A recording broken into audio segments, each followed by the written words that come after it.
Tonight, on a special edition of American Investigator. On an Ivy League campus, black activists are not amused by the conservative newspaper's humor page, so they torch hundreds of copies. Reggie White says different races have different talents, and he loses millions in endorsements. And when the Boy Scouts of America refuse to appoint an openly homosexual scoutmaster, the courts find them guilty of discrimination. Has political correctness taken over America? And what does it have to do with this small school in 1920s Germany? It's a recipe for repression. The agenda of political correctness may not be a secret. Attack America. But it didn't begin in the 1960s. The work of these 1920s scholars has had dramatic effect. They are perhaps more alive than virtually anybody else. You'll be surprised to find that it may be the 1990s, but the Frankfurt School is still very much in session. Tonight, on American Investigator Special Edition. Good evening and welcome to a special edition of American Investigator, the only investigative news program that allows you, the viewer, to call in live. Joining me now is the Free Congress Foundation's Director of the Center for Cultural Conservatism, William Lind. Bill? Thanks, Paul, and good evening. For the first time, Americans today are not free to say what they think. If they say something deemed offensive or insensitive or, worst of all, hate speech, they may be in serious trouble. They may be punished for violating the unholy commandments of the 90s, commonly known as political correctness. But is political correctness a new phenomenon? We'll show you tonight that political correctness has been in the making for more than 8 decades. Cornell University, located in upstate New York, is home to a number of student publications. But the conservative Cornell Review violated the commandments of political correctness with this parody of Ebonics in their April 1997 issue. For example, we parodied a course called Africana Studies 280, Racism in American Society.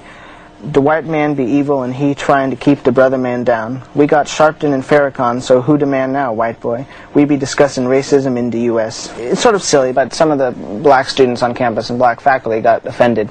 They saw it as an attack on the Department of Africana Studies. And, of course, that department is sacrosanct, so one is not allowed to attack that. In retaliation for the offensive article, black activists marched to a nearby campus art museum, where a student was receiving an award for excellence in interracial harmony and understanding from Cornell trustee Tom Jones, himself a former 60s radical. Once the ceremony started, about 250 students gathered all around this area and stormed up on the stage during the awards ceremony, ripped the microphone out of Mr. Jones's hand, and proceeded to present their demands. The administration took no action to stop the protesters. This is where the university president, in my view, should have stood up and said, wait a minute, if you're going to protest, that's one thing, but you can't treat the university administration in this way. But he didn't do that. Rather, he sulked and said, okay, I'll give you whatever you want. The Cornell Review staff next saw their free speech rights literally go up in smoke. The protesters blocked off traffic at a busy campus intersection as they burned all copies of the review that they could find.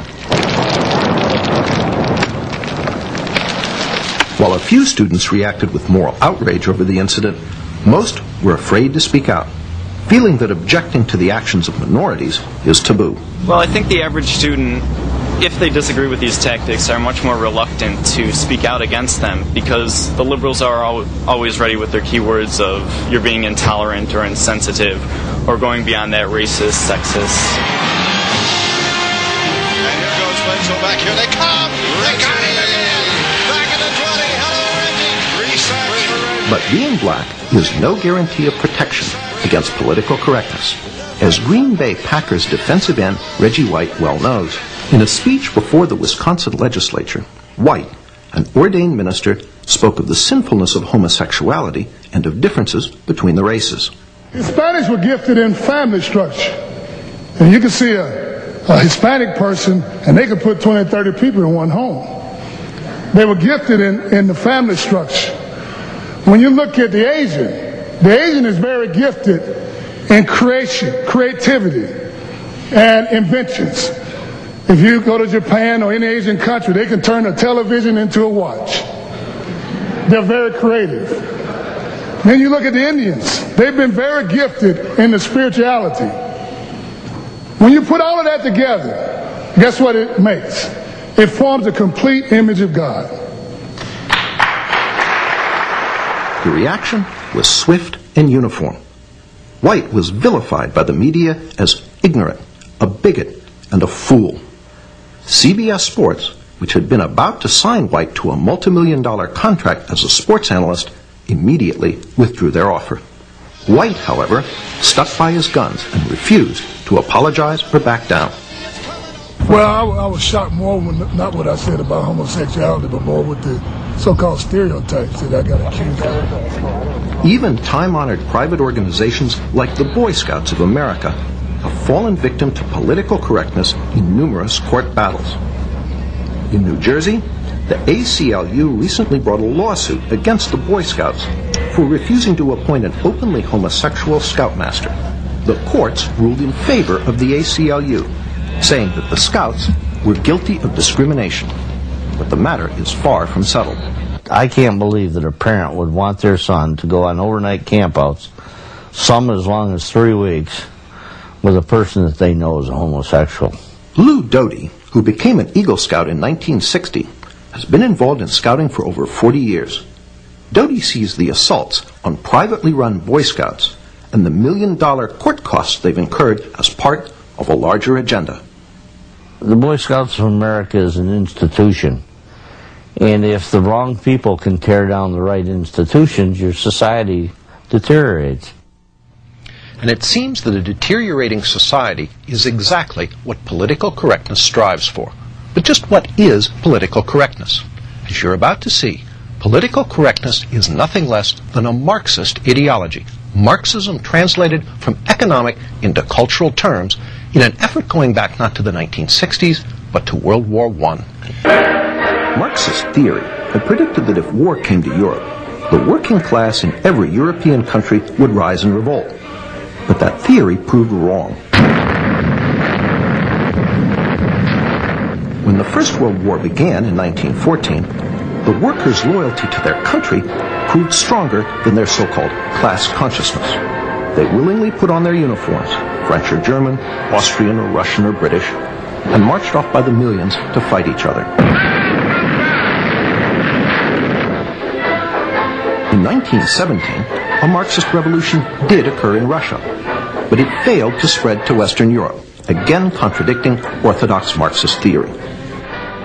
At the war's end, Marxist theorists had to confront the question, what had gone wrong?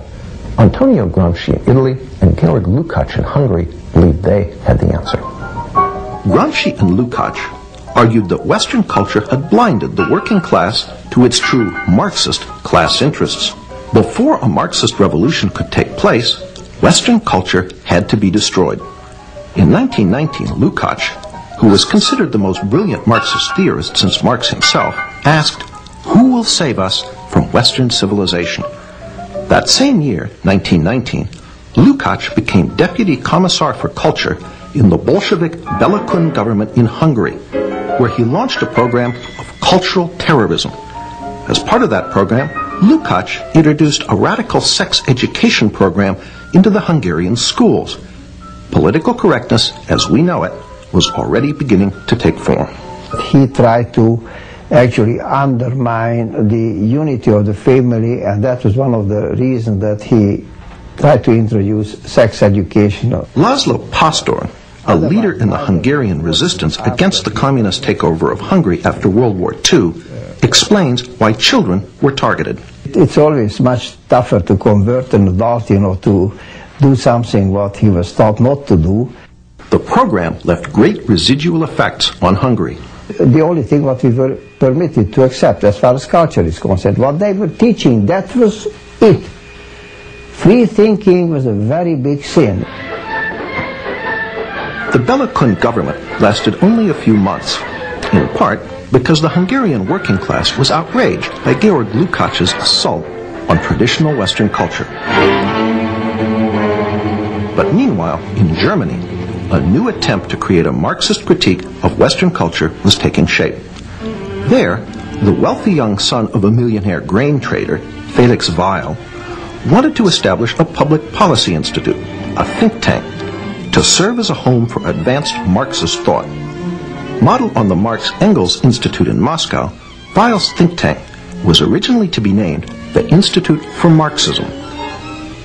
Martin Jay, chairman of the history department at Berkeley, an author of a history of the Frankfurt School, explains why the name was changed to the Institut für Sozialforschung, the Institute for Social Research.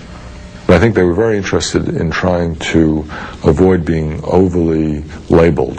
So it's a fairly bland name, the Institute for Social Research.